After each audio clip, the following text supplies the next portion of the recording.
Hello, everyone. Welcome to another episode of Gray Matter. If you like the new intro, please let us know in the comments, and also leave a comment about the discussion we're going to have today. You know, those of you who follow the show know that I'm rarely at a loss for words, but I'm literally at a loss today because I've been on the carnivore diet for about 3.5 weeks, and I've lost 24 pounds, and I feel great. And so we have on the show, I'm very excited to have on the show Dr. Shawn Baker.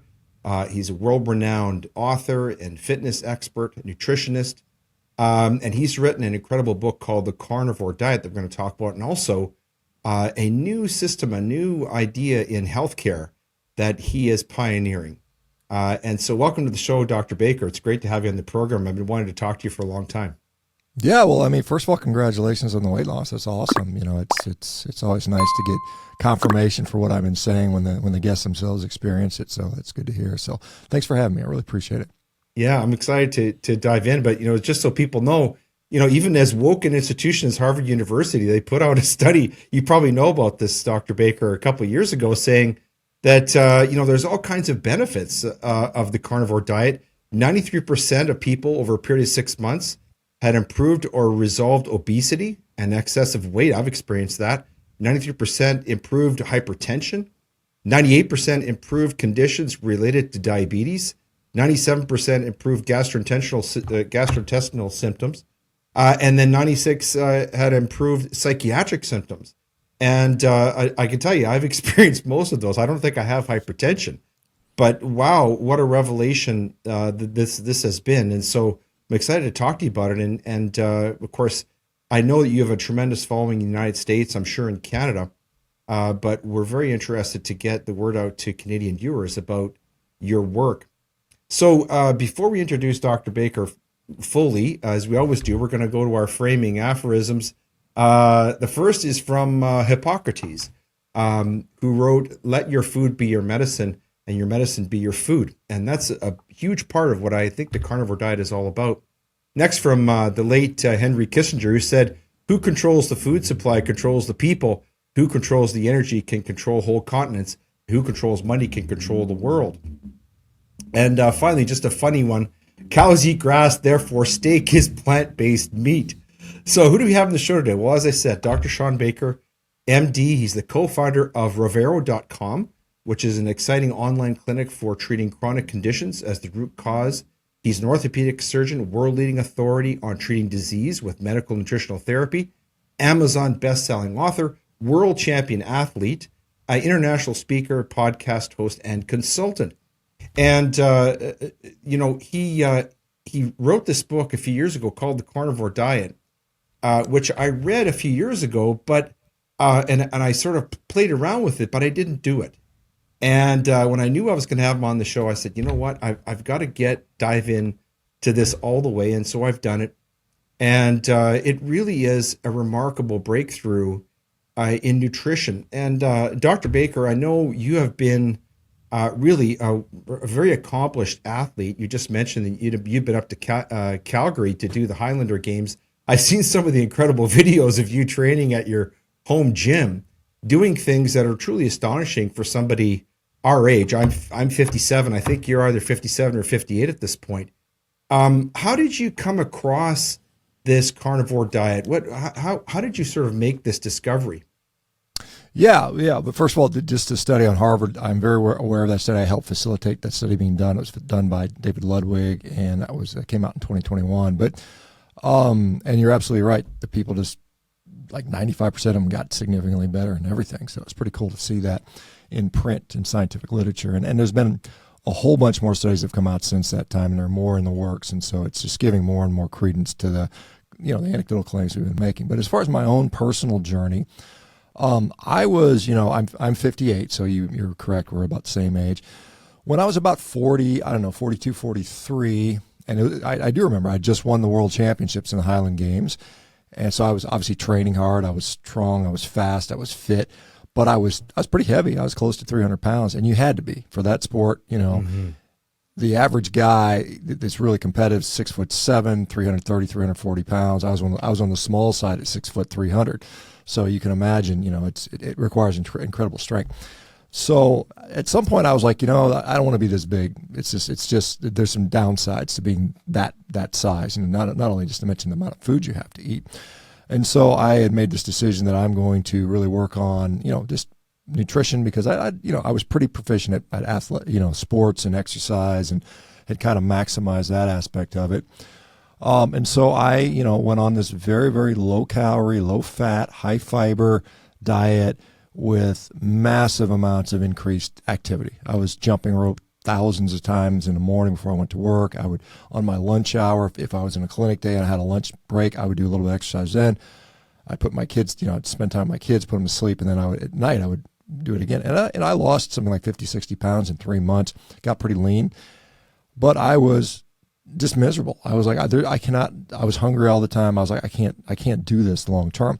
So then I started, looking at some of the nutritional options out there, played with, at that time, a paleo diet, which was pretty, I enjoyed that quite a bit, and then went into the low carb space, finally a ketogenic space.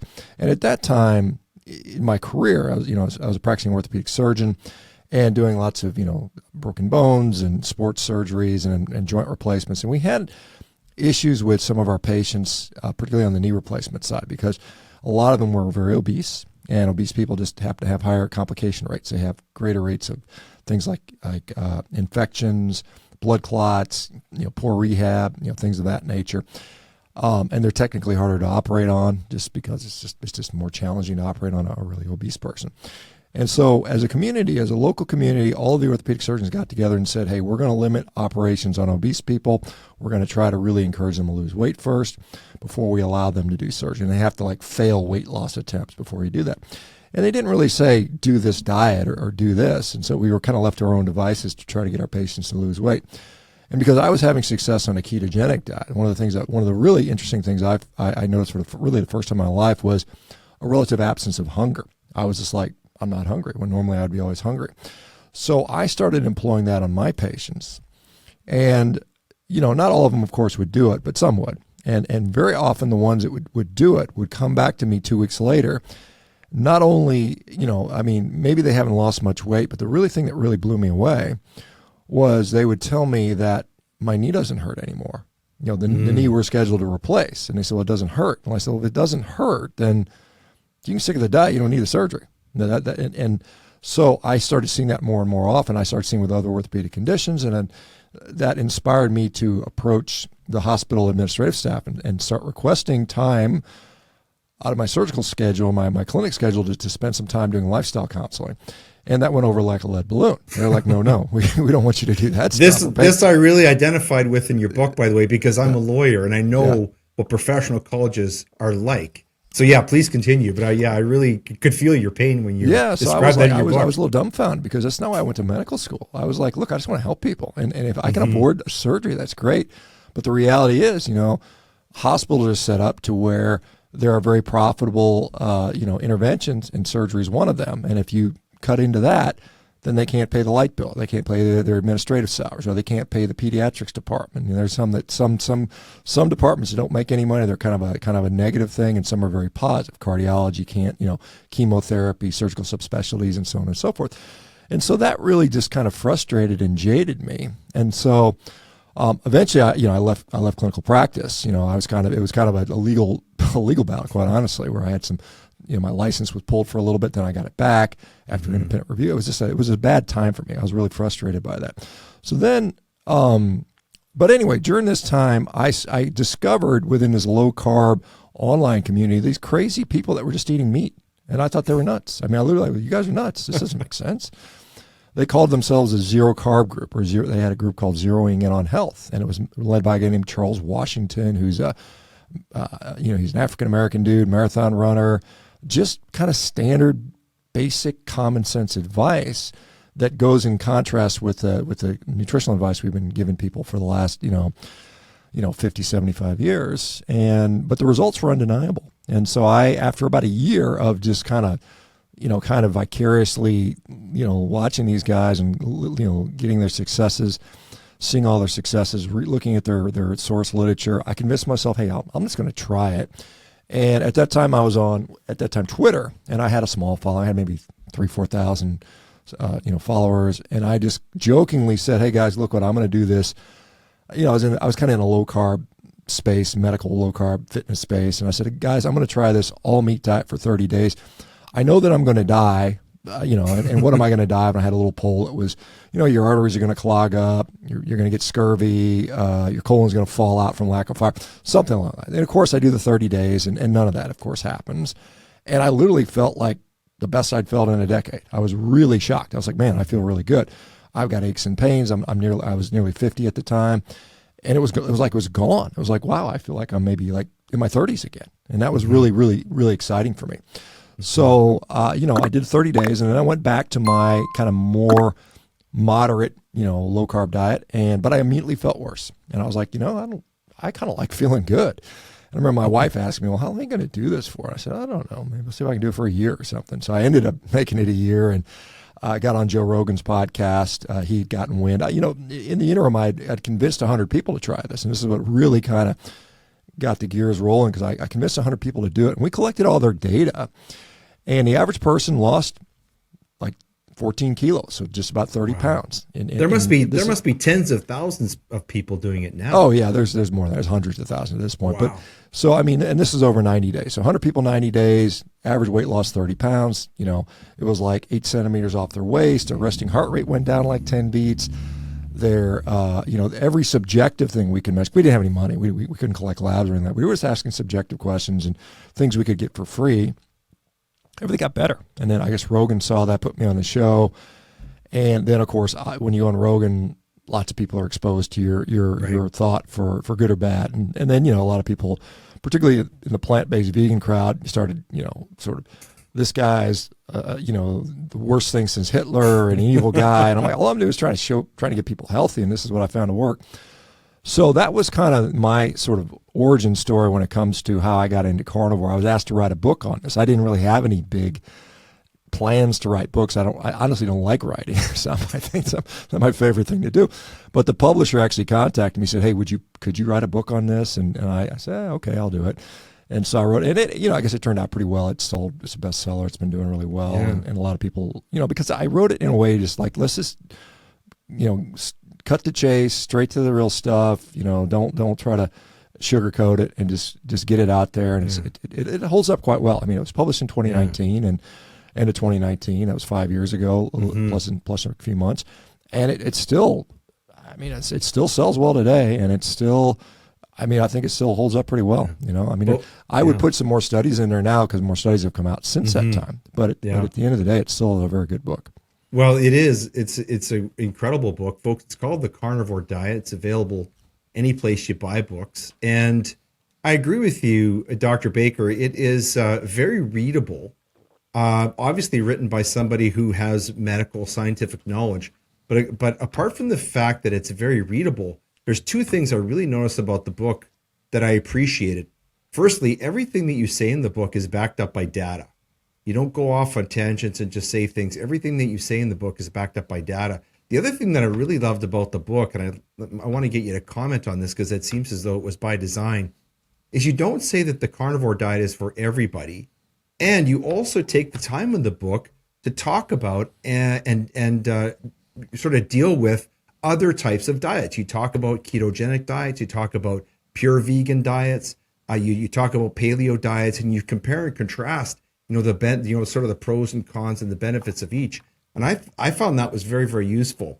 Is that part of what you wanted to do, is sort of put out something that was a balanced approach to sort of deflect, the criticism of people calling you a fanatic or whatever?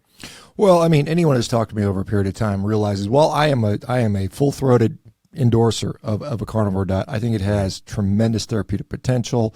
I hope it's adopted more widely by more people, particularly sick people, like people who are dealing with autoimmune conditions, mental health conditions.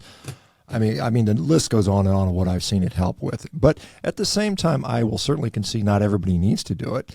And I will also concede that most people do it, over a period of time. They often adopt something a little less restrictive, but it still works for them. And I'm kudos to you. If you find what works for you, because clearly nutrition impacts our health. I don't think you can manage chronic disease, or not, I shouldn't even say manage. You can't treat chronic disease, and certainly can't cure it unless you address the nutritional component, because I think that is a foundational piece there. Mm-hmm. And so, I mean, just getting people to eat better. And I think that one of the biggest things that I'm happy about, and I think I do have some either credit to blame for this, is that more and more people are starting to understand that meat should not be villainized and demonized. And more people are, we're seeing some polls that are coming out now, both here in the U.S. and in Europe, which showing that for the first time in maybe ever since they've been doing these pollings, people are saying they are intentionally planning on eating more meat. Right. And all these polls preceding this were like, I plan to cut back a little bit, particularly red meat. These have been the trends over the last several decades. And now for the first time, people are saying, you know what? I'm actually going to eat more red meat. And the reason they're giving is for health reasons, because they realize and they're understanding that it is such a vital and wonderful part of our nutritional strategy. And so, yeah, I mean, I certainly tell people, hey, if it's working for you, keep it going. I'm not a big fan of vegan diets, as probably most people know. But, I will, if someone's doing well on that, good for them. I mean, just be objective about it. And I will tell the same thing for someone on a carnivore diet. If it's not working for you, by all means, go do something else. My God, why would you be so silly just so you can say you're this or that? I don't care. I mean, I don't think anybody really cares at the end of the day. You're the one that has to live 24 hours a day, 7 days a week in your own skin. And so you got to do what benefits you well.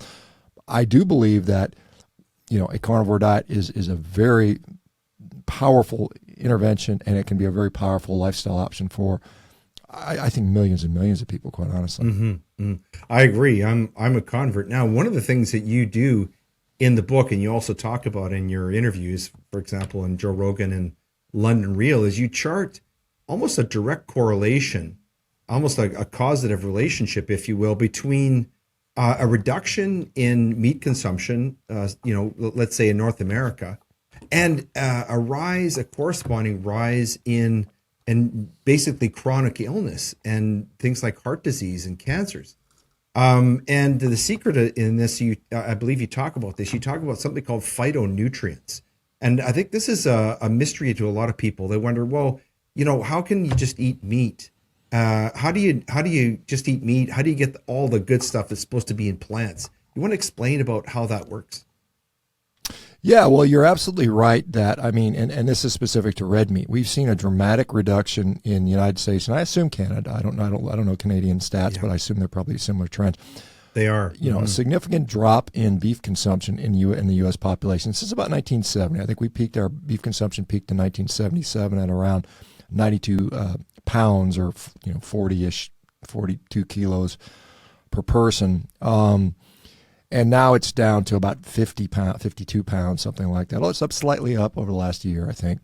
But the numbers dropped, a good 30, 40%. And during that time, from 1977 to 2020, I mean, we've seen an absolute tremendous increase in obesity, diabetes, autoimmune disease, digestive issues, things like that. Heart disease has been pretty flat. I mean, a part of that is we've seen a decrease because of the reduction in smoking rates, I think. And I think that what has happened is because since about the 1950s, we really started vilifying animal fat as sort of this causation for cardiovascular disease. And that's certainly debatable. I can debate that all day long. But to suffice it to say is what happens is when you pull the fat out of diet, like we did with the dietary guidelines in 1980, when we told everybody basically eat a grain-based low-fat diet. And what that did was it took a lot of that satiety out of the food.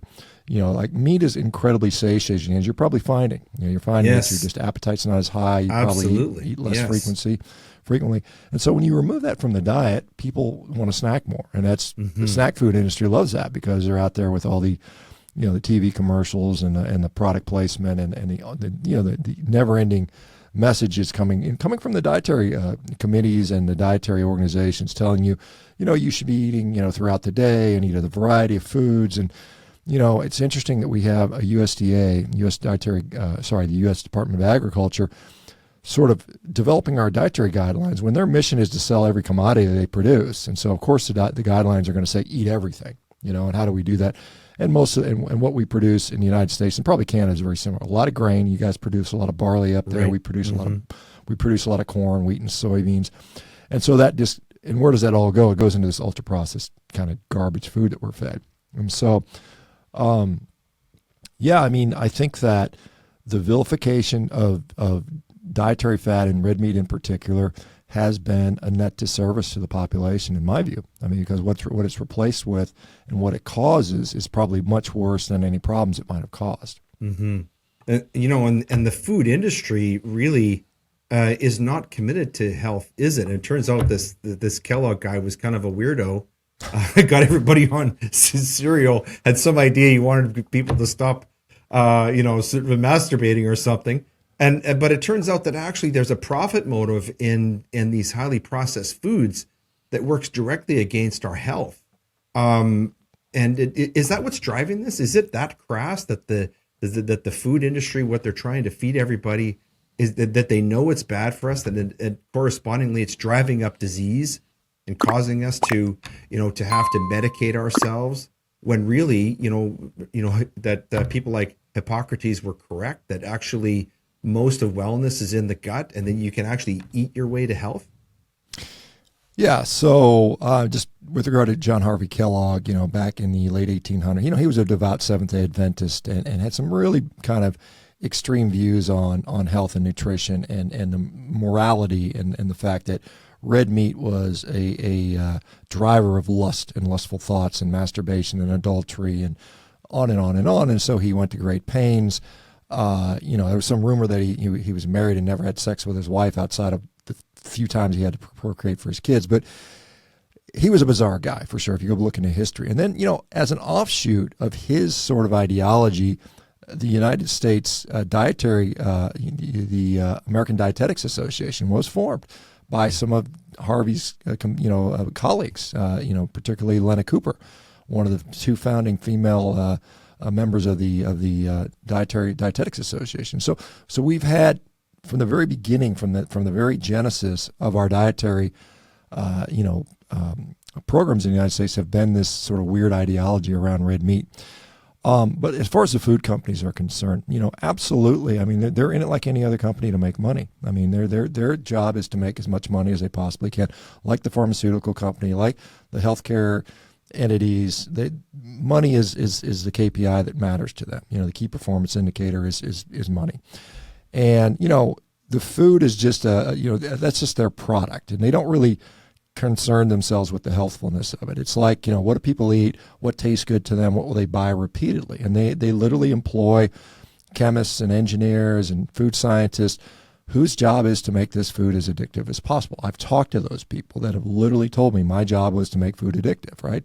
So, and they're very good at it. And as probably R.J. Reynolds and some of these other big tobacco companies ended up buying these food companies when we forced them to break up back in the 1980s, I think. Mm-hmm. And so you've got this super addictive food that is filled with stuff to make it more profitable. So shelf stability, so all these preservatives, these things that change the nature of the food, the thickeners, the emulsifiers, the flavor additives, the color additives, all this stuff. And incidentally, none of that stuff has been thoroughly tested for its ability or lack of ability to cause disease in humans. Basically, what they do, they have this thing called GRAS, generally recognized as safe. And this was something put in way long time ago to show things like corn and bananas and apples and meat was safe, and they said, well, we recognize it's safe. But the food industry has kind of adopted that, and so anytime they add some weird ingredient, sulfur dioxide, red number 40 or diglycerides, mono and diglycerides and carrageenan, or whatever it might be, the testing they do is just minimal. They give it to a couple of rats. If the rats don't get acutely sick or die, they say, it seems like it's safe. We'll throw it in the food supply and let the world figure it out 20 years later. So this is what we have. And it's, it's no wonder you go into Europe and, like thousands of ingredients that we eat on a regular basis are not even allowed, because they have the opposite approach. They said, look, you need to prove this stuff is unequivocally safe before we start eating this stuff. Whereas we're like, it's kind of like the innocent until proven guilty, and we're like guilty until proven innocent. We're backwards with regard to that. So we have this, I can't imagine that system does not contribute significantly to our chronic disease epidemic. Mm-hmm, mm-hmm. Especially, the overabundance of sugar and things like high fructose corn syrup. It's almost a ubiquitous product, and it's in almost everything. I want to talk about some of the side effects of the carnivore diet. And I've experienced some of these folks. One of them is one of the most common side effects, if you can call it that, is a near complete absence of gas and counterintuitively a lot less waste. Why does this happen, Dr. Baker? Dr. Baker, why is there so much less gas? Because most people think that if they eat just meat products, they're going to be constipated. It turns out the opposite is true. How does this happen? Well, we hear a lot about the microbiome and how important it is for us to work with our microbiome and have the right foods for that, and to consume prebiotics and probiotics, and all these things have been very popularized and marketed quite heavily.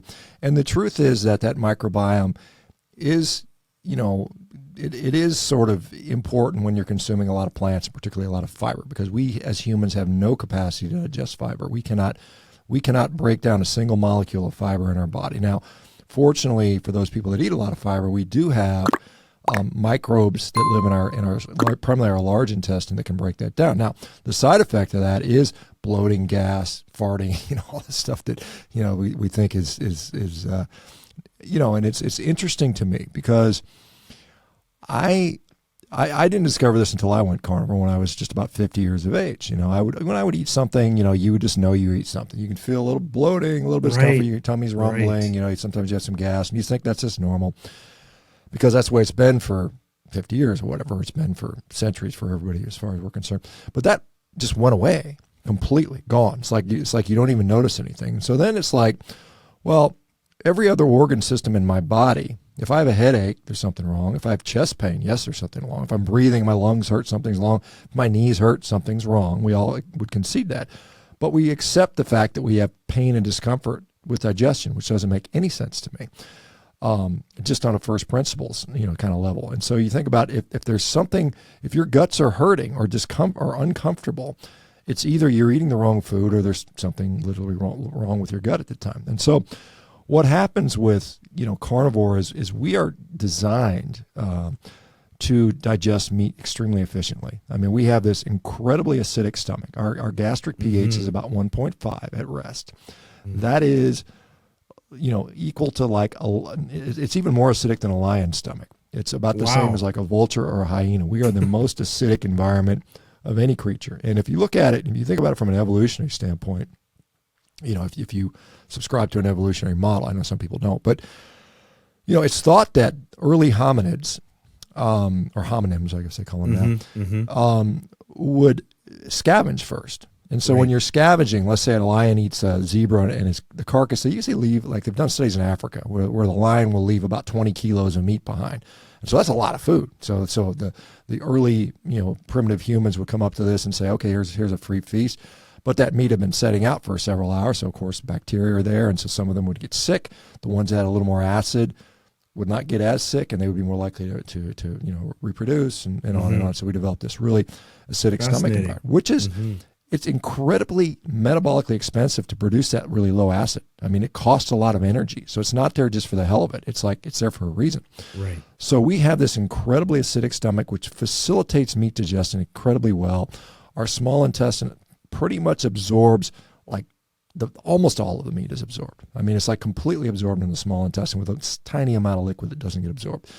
And because of that, the microbiome is we don't even really need it much. It's it's almost superfluous. I mean, there's maybe a little bit of interaction in that, but it's very minimal. So we've got this really, our hardware, our digestive anatomy is incredibly well designed to absorb meat. And then you're exactly right. What happens is you have such a high absorption rate that you just don't waste as much. And so if you're used to having 2 bowel movements a day or something like that, it all of a sudden it goes to 1 every other day or 1 every 3 days for some people, depending on how much they're eating.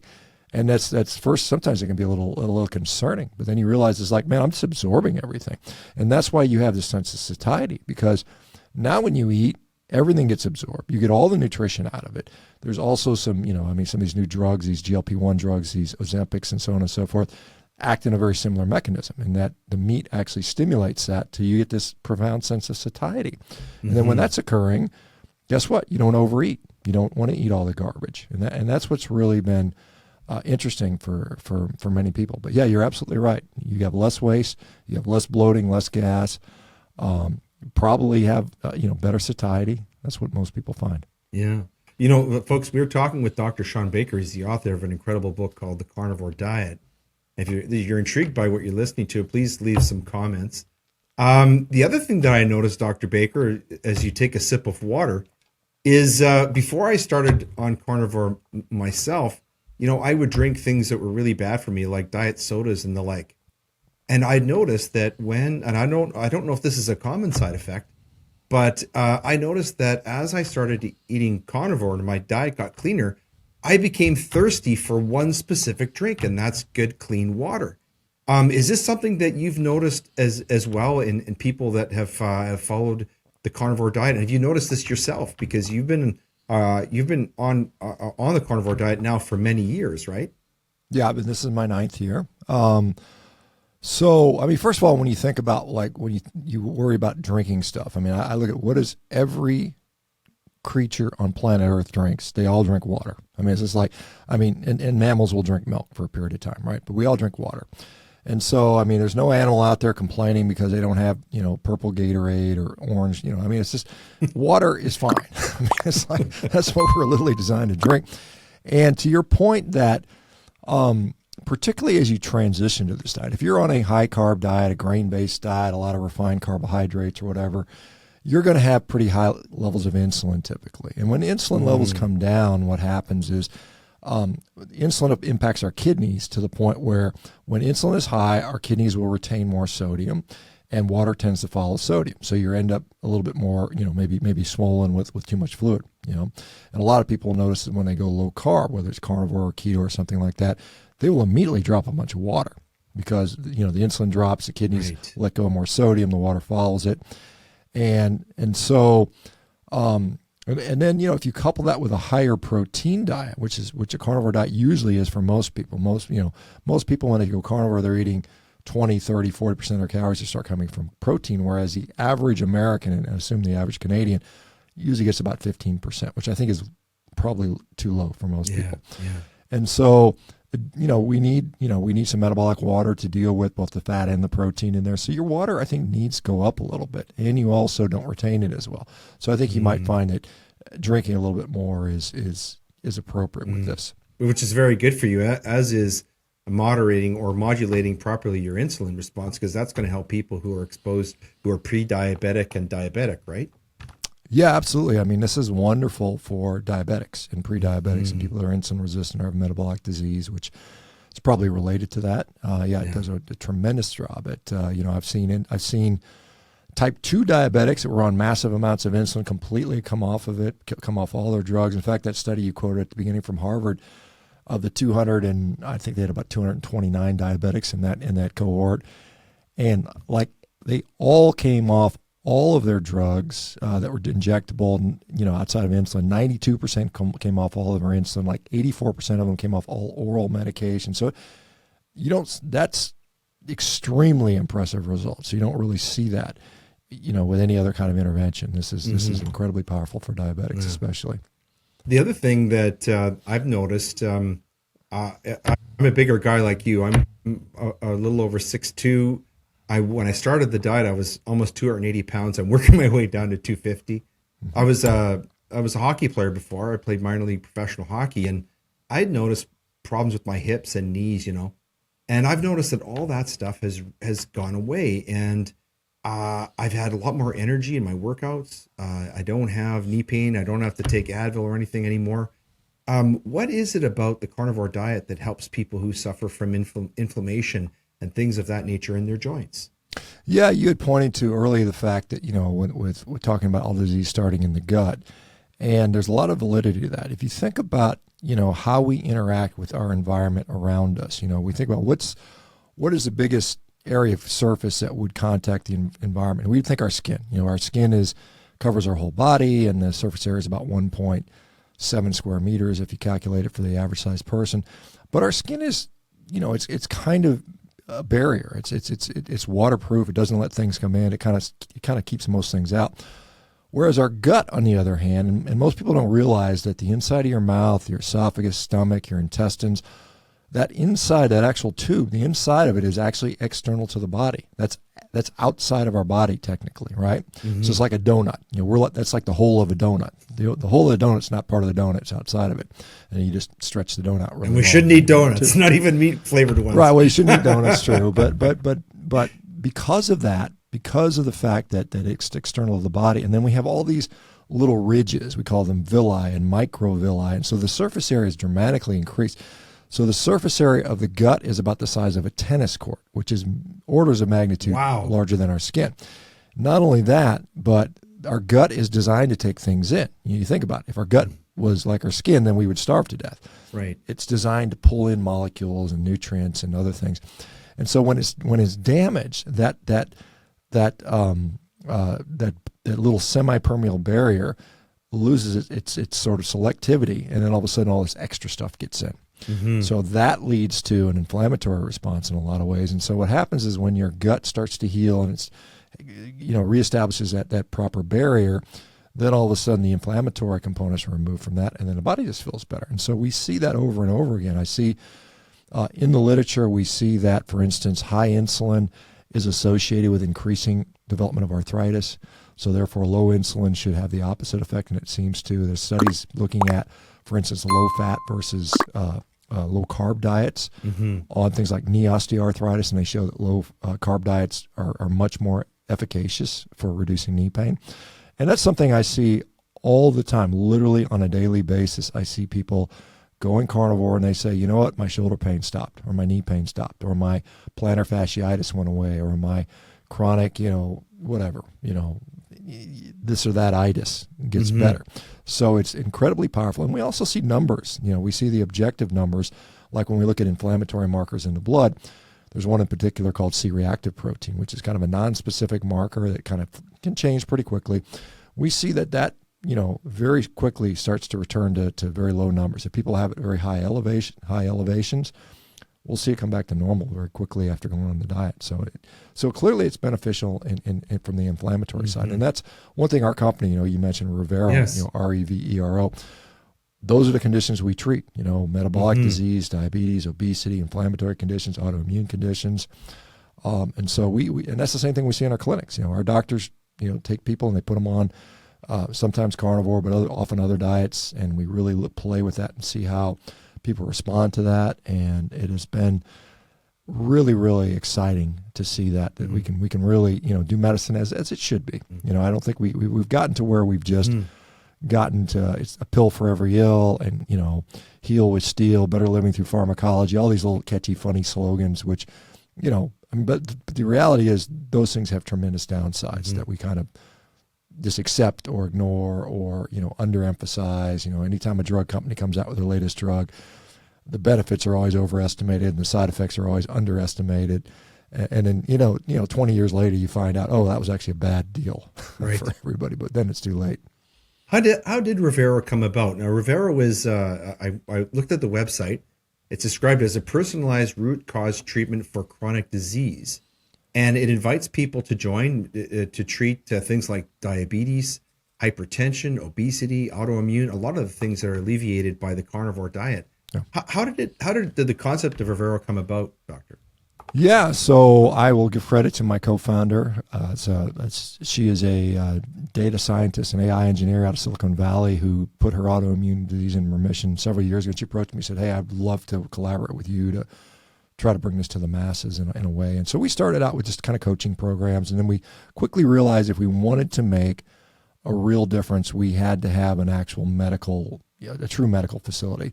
And, I have been complaining about the problems with the medical system for many, many years. And rather than just complain about it, the guy yelling at the TV said, I'm like, let's actually offer a solution here. Right. And so this is, sort of what we decided that, is how I think I would fix it. One of the problems I had as an orthopedic surgeon, as I started to wake up to the fact that I could actually, put disease in remission with proper lifestyle, is I had no incentive.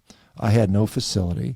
I had no resources to provide these patients. It was just like, I'd say, here, go read this book, go watch this video, real like in my 5 minutes I had with the patient. So that's not very effective.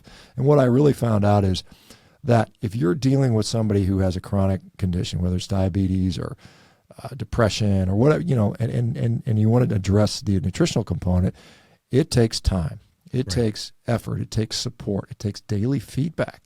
And that's just not practical within the confines of the typical healthcare system. And so we build all that. So our patients, not only do they have a physician that's leading the approach on board with this stuff, but we've got a whole entire dedicated healthcare team that will contact these patients on a daily basis as necessary, either with phone calls or video calls or text messages. So we're on top of it every day. We ask the patients to upload data every day so we can analyze that to see what kind of trends are happening, to see if, hey, let's cut out your blood pressure med, or hey, let's cut your diabetes meds in half. And so we get these people off medications pretty regularly. And the patients are happy because it's the first time in their life they're not just told that, oh, here, get some labs, see me in 3 months, and we'll, whatever, change your meds, put you on more meds, type of thing. It's like actually treating, like I said, the root cause of what's causing this. And when you go to the doctor these days and you've got some chronic disease and you ask about why do I have this, the answers are very unsatisfying when you ask why. Right. Why? Well, it's bad luck. Well, it's your genes. No, it's not. I mean, it's almost never that. That's just a cop out. Might be the waist size on your genes. Well, yeah. I mean, obviously, when you say there's obesity, but then that's kind of dismissed, and it causes a lot of, kind of, I don't know, unhappy folks when you start talking about that stuff. But the reality is that there is a reason why you're sick, and more often than not, there's something you can do about it. Because if you go to the doctor and he says you've got this chronic lifelong illness, we really don't know why you've got it, and the answer is to take drugs the rest of your life. Not only is that depressing, it's also very disempowering, because you're like, well, there's nothing I can do about it, and I'm relying on this stranger to fill meds and take care of my health. When the reality is you've got a lot of say so in how that progresses out, and we kind of empower people, and we teach them how to do that, and we work with them. One of the things, when I first was collecting data on carnivore, I had 12,000 people on the diet, and I asked them about a whole bunch of questions. But one of the questions I asked them about how much support did they have, either with their healthcare team, their physician, or friends, family, coworkers. And for those people that said they had very little support, the outcomes were worse. And the ones that felt very supported, the outcomes were better. And I don't think that's, just made up. I think that's a real thing. So I think support is real important. So if people want to join Revero, they can do that from the website, right? But there's also an app, isn't there? Well, the app is part of it. Yeah. Okay. The app is what the interaction will be done through. So, I mean, we do a lot of stuff through our app. We collect data through the app. We have training modules. We have feedback. We have a whole host of things. There's a ton of information on the app if you want to, how to educate yourself on the various nuances about health, to implementing dietary changes, to learning about the science behind some of this stuff, to recipes if you need that, and all kinds of stuff. So it's so that the app is definitely part of the program, but it's also, we send you monitoring devices so we can collect things like ketone levels and blood glucose and weight and blood pressure and all these things. We have that integrated in, so we get that stuff automatically so that we can make those adjustments. Because, like I said, the normal, and I don't know how it is in Canada, but in the U.S. it's often, see the doctor, figure out a plan, put you on meds, see you later, and see you in about 3-6 months, check in again, and then, that's a very inefficient way, particularly if you're going to make rapid changes, But if you're, but I mean, the medical model in the U.S. has become disease management. It's not about curing. It's about just manage your disease. And this is why all of the drugs that are being developed these days are drugs that are designed to be taken for the rest of your life, because it's so much more profitable that way. If they have a pill, you take it one time and your disease is gone, they're not even going to try to make that, because they can't make money on that. So you have to realize that where the incentives are. It's like the food industry. Yeah. I mean, we all have to eat, so there's no getting around that. But do we all have to be on drugs the rest of our life? I would argue no, we don't need to be. It's hard not to be cynical about the connections that you see, isn't it? It's even worse, Dr. Baker, in Canada. Many Canadians find that Americans have a distorted picture of what Canadian healthcare is like. Many Canadians, don't even have a general practitioner that they can go and see. And so this Revero, I think, would be very, very well received in Canada. Is it just in the United States, or is it also available in other parts of the world? Yeah, unfortunately, we're so far just in the United States. But Certainly, I mean, particularly for countries that, primarily speak English, like Canada. I know there's a large French contingent, particularly out in, in the eastern part, in Ottawa and Quebec and stuff. I guess primarily Quebec. That makes sense. I mean, there's obviously different, regulations that you have to get through, and like just being in the United States, being licensed in all 50 states requires a lot of, we had to form 5 separate LLCs just to make licensing in all 50 states. So there's a lot that goes into that when you start going there. But particularly when you start getting into other languages, and then you've got now I got to find people that can speak this language, that Portuguese or French or Italian or whatever it might be. So I think, if we do expand into other countries, obviously Canada would make the most sense from my standpoint because they're geographically so tight. And, if there was some situation where there was reciprocal licensing where U.S. doctors could practice in Canada, that would make it real easy. I don't know that exists or could exist. Maybe it could down the road. But I do think that, healthcare is going to go interesting. I mean, we're going to see a lot of AI take over a lot of the traditional roles of physicians. And that will facilitate the status quo model very nicely and the drug companies love that because instead of having to convince physicians, because right now what happens in the U.S. is, drug companies come out with their new drug, and what they'll do is they'll have to go to the physician's office and buy their staff lunch and take the doctor out to dinner and bring them to conferences and court them for months and months, and then keep doing that over and over to make sure they keep doing that. If they've got a robot that doesn't need to eat, doesn't need to sleep, and automatically has in their algorithm is built in these drugs. Right.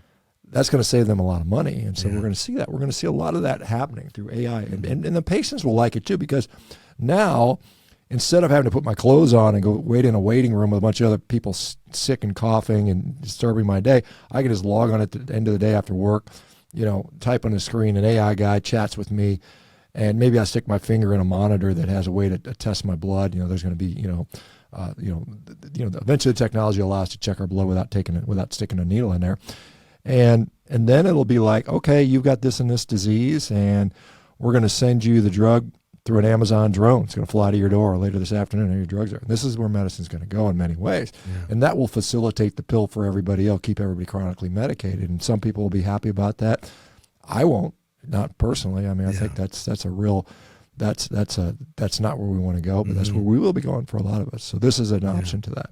One of the encouraging things that might be very, very beneficial for your company is that the head of health in your country is Robert F. Kennedy Jr., and it seems to me that a lot of his ideas about making America healthy again are very much aligned with your own ideas that you promote through the Carnivore Diet and also through Revero. Are you encouraged by what you're hearing from RFK Jr., and you think that this might be beneficial to health ideas like Rivero?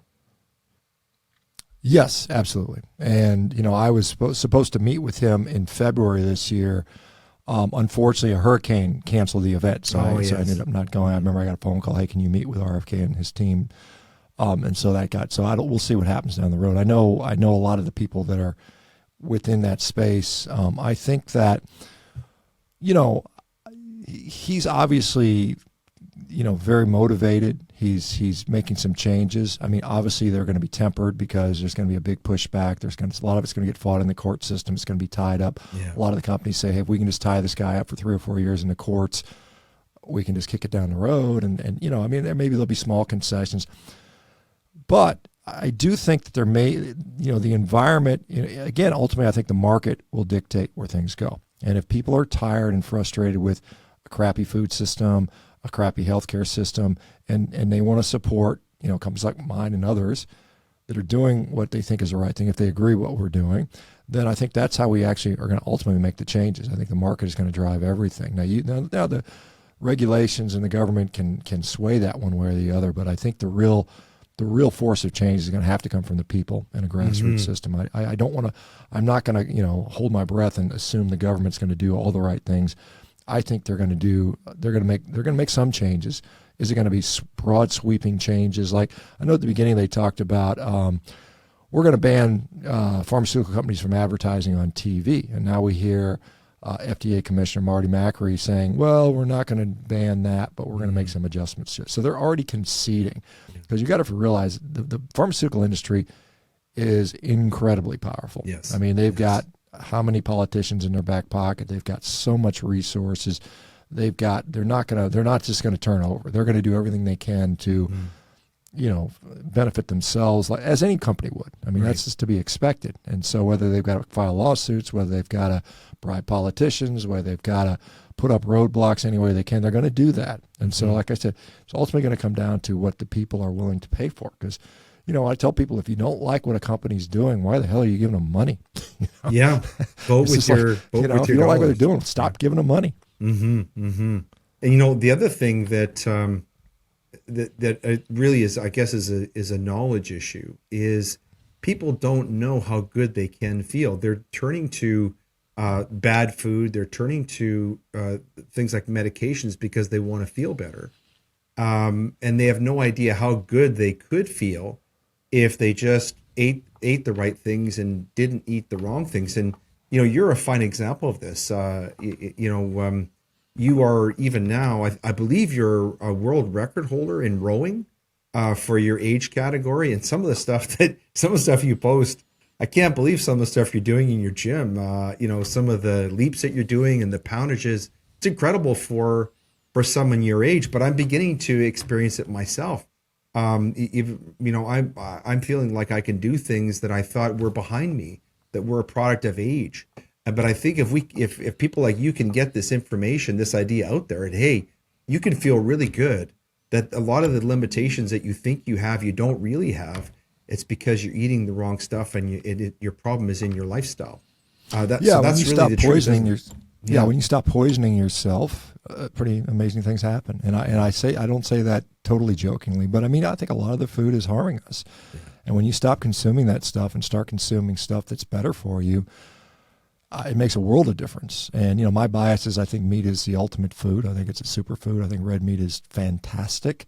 I could speak for hours on some of the benefits of that. But, I mean, you're absolutely right. I mean, because I'm approaching 60, and my goal at 60 is to be dunking basketballs. That is not common for 60-year-olds. That is incredibly rare to be able to do it. And, yes, I've got world records in rowing, and I want to do things like sprinting and doing backflips and all this stuff that we don't usually associate with more advanced years, because I just think you can. I think if you treat your body well, you stop treating your body like a trash can, you stop eating garbage, you do the right things. And I don't want to give anybody the impression that you go on a carnivore diet and magically you're going to be doing backflips and dunking basketballs. There's a lot of work that goes into that. Sure. There's a lot of physical training, but I'm able to do that. I'm not limited by, I don't have energy, or I feel off, or I've got my joints hurt. I mean, and that was the case in my 40s. I remember in my mid 40s, I was slowing down. I knew that I was getting older. And everybody around me was confirming that, because they all felt the same way. And I thought, well, that's just being 45. But then I turned 50 and I went carnivore, and I was like, no, that's not correct. I can do all these other things. And I've been, like I said, I've been plugging away, and I don't take drugs. I'm not a steroid guy. I'm not a TRT guy. Mm-hmm. I train hard. I mean, I definitely do that. I've been doing that my whole life. Oh, yes. But I think the diet has a huge impact on this, as does sleep, and as does some of these other things. But I think diet is an incredibly crucial part of the equation, and most of us get it wrong. And I tell people, just do it for a couple months. If you can do it for 90 days, it will probably change your life dramatically for the better. Yeah. Perhaps the most shocking thing about the diet, and I guess the philosophy of wellness that you preach, is how it makes you feel mentally. I've noticed mental acuity. I have a sense of that, as you just said, I'm not limited in the things that I can do. I'm not limited by age, and maybe that's the most beneficial thing of all, is what happens between your ears because of how good your body feels. So, folks, we've been talking with Dr. Shawn Baker. To me, he's just an inspirational figure, a brilliant guy. And really, what I love about Dr. Baker is that it's very obvious that he just wants to help people.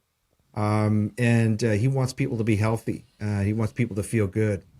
And so it's been our pleasure talking with them. I hope that you'll leave the comments in the comments to talk about what you liked about this. I want to mention again his book. It's called The Carnivore Diet. It's described in the Amazon description as a groundbreaking approach to nutrition that will help you break away from traditional dietary habits that leave you sick, weak, tired, or depressed. and it's challenge everything you thought you knew about health, learn how to safely adopt a meat-based diet, and walk away with all the tools you need to achieve lifelong success. I've tried it myself. It's worked for me. And I want to put a shout out to the local raiser of beef who's helped me. He's at lakesidefarmstead.com, No-Nay Beef in Sturgeon County, Alberta. And he says, I don't know if you agree with this, Shawn, he says that Holsteins dairy cows make exceptional Wagyu beef. And that's what he produces. So if you're interested in getting some of the great beef that I've been eating on the diet, check that out. Dr. Baker, where can people find out more about you and about Rivero and the work that you're doing? Yeah, just a quick comment. I just got back from Spain, and they do a lot of that. They take these old dairy cows, and they have this what do they call it, chuletón macerado, so old dairy cow, and it's considered a delicacy over there. You can find me obviously at Rivero.com. So all of our customers I meet with on a weekly basis, all of our patients, I have a meeting and I talk to anybody that wants to talk to me. I am on social media in a number of different places. I'm on X at SBakerMD. I'm on Instagram at Shawn Baker 1967. And then the rest of my social media, I think it's YouTube and Facebook and TikTok, I believe.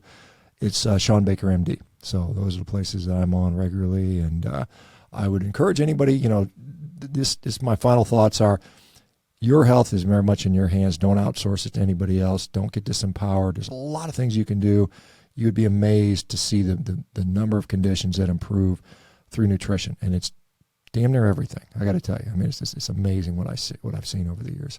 Well, I want to thank you not only for being on our program today to tell us about all the work that you're doing, but thank you for introducing me to this really a revolution in health. It really has changed my life. So I'm very grateful to you. I dare say that our viewers and listeners will feel the same way. Share this conversation with at least 3 friends, folks. They'll thank you. And you know what? Cook yourself a big juicy steak tonight. So thank you very much, Dr. Baker. It's been really my absolute pleasure talking with you. I've been wanting to talk to you for a long time since I've seen you on Joe Rogan and London Real elsewhere. Please keep up all the wonderful work that you're doing to help people with their health and nutrition and their wellness. And again, thanks so much for being our special guest here today on Gray Matter. All right, it's been my pleasure. Thanks for having me. Appreciate it, Leighton.